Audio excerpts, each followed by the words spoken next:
Welcome to all the students of Shri Siddh Vidyapeeth school. आज हम पढ़ेंगे कक्षा 7वीं का हिंदी का छठी पाठ का प्रश्न अभ्यास। पिछले क्लास में हम ये पाठ रक्त और हमारा शरीर पूरा पढ़े थे। आज हम उसी पाठ का प्रश्न अभ्यास करेंगे। तो चलिए शुरू करते हैं। पहला प्रश्न अभ्यास पाठ से। पहला प्रश्न क्या है? रक्त के बहाव को रोकने के लिए क्या करना चाहिए? तो रक्त के बहाव को रोकने के लिए उस स्थान पर कसकर एक साफ कपड़ा बांध देना चाहिए ताकि दबाव पड़ने से रक्त का बहना कम हो जाता है। फिर घायल व्यक्ति को जल्द ही डॉक्टर के पास ले जाना चाहिए। तो अगर रक्त के बहाव को हम लोगों को रोकना है तो वहाँ पे हम लोगों को क्या करना चाहिए? एक साफ कपड़ा बांध देना चाहिए, क्योंकि दबाव पड़ने से रक्त जो है यानी खून जो है वो रुक जाता है, खून बहना, और जल्द से जल्द उस घायल व्यक्ति को हमें हॉस्पिटल यानी डॉक्टर के पास लेके जाना चाहिए। दूसरा प्रश्न क्या है? खून को भानुमति का पिटारा क्यों कहा जाता है? भानुमति का पिटारा यह एक ऐसी लोकोक्ति है जिसका अर्थ है एक पिटारे में भांति भांति की वस्तुएं।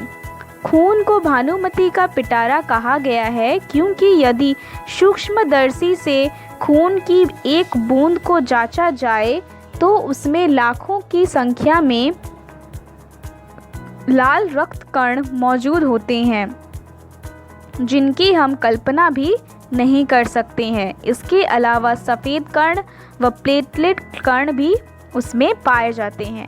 तो भानुमति का जो पिटारा है उसमें तरह तरह की भांति भांति की वस्तुएं रखी होती हैं।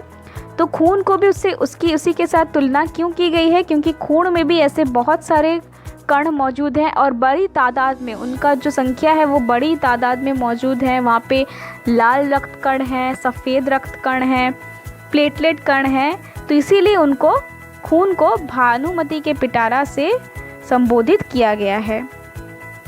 तीसरा प्रश्न क्या है? एनीमिया से बचने के लिए क्या क्या खाना चाहिए?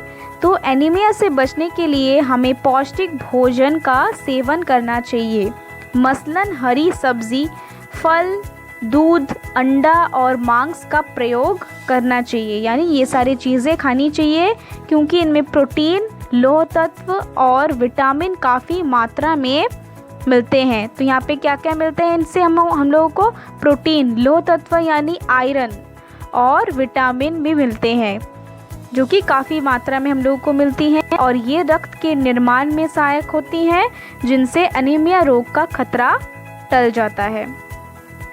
चौथा प्रश्न क्या है? पेट में कीड़े क्यों हो जाते हैं?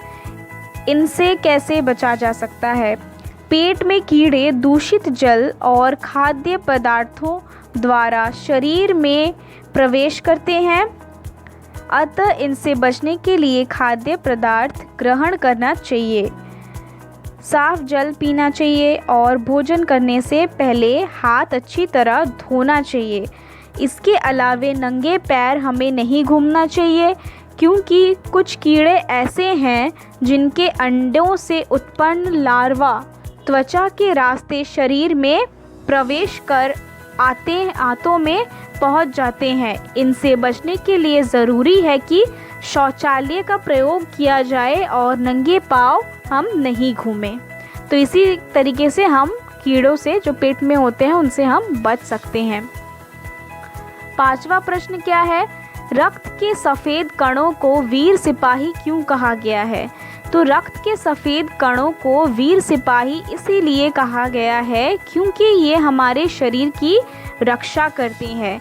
ये रोग के कीटाणुओं को शरीर में घुसने नहीं देते, उनसे डटकर मुकाबला करते हैं। छठा प्रश्न क्या है? ब्लड बैंक में रक्तदान से क्या लाभ होता है? तो ब्लड बैंक में दान किए गए रक्त को सुरक्षित रूप में रखा जाता है।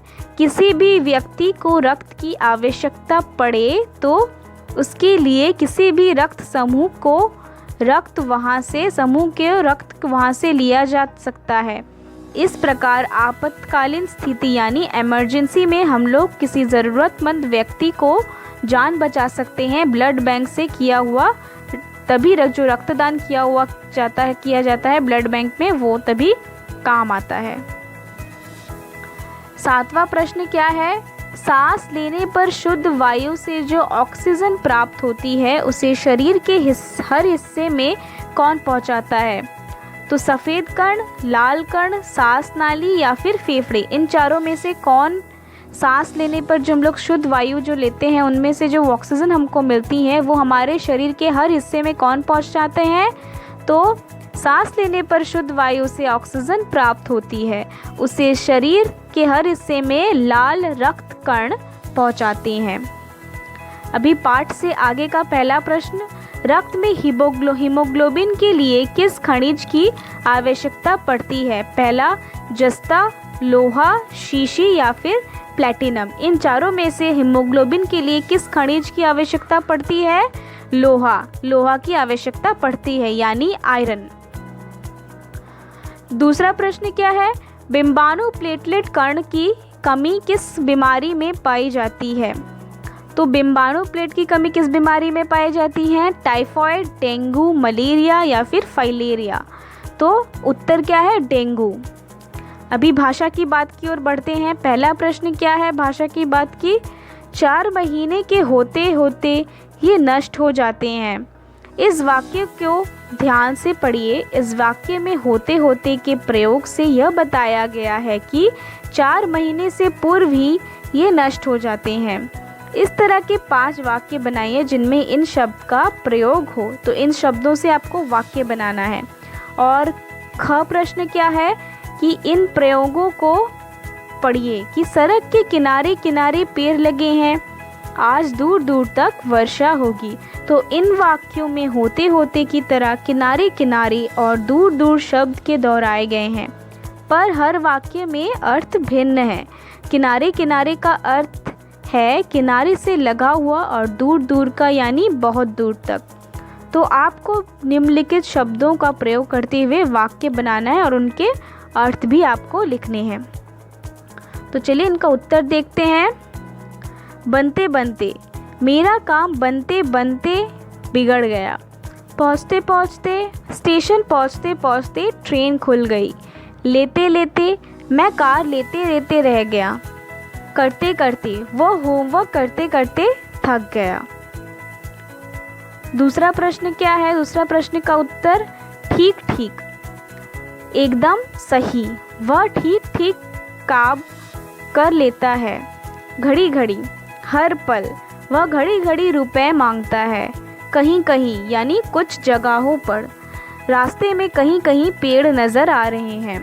घर घर यानी हर घर में। घर घर में राम की सफलता की चर्चा हो रही है। क्या क्या यानी कौन सी। आज तुमने बाज़ार से कौन कौन सा फल लाया है, यानी क्या, और हम लोग क्या क्या फल लाया है। दूसरा प्रश्न क्या है? इस पाठ में दिए गए मुहावरों और कहावतों को पढ़िए और वाक्यों में प्रयोग कीजिए।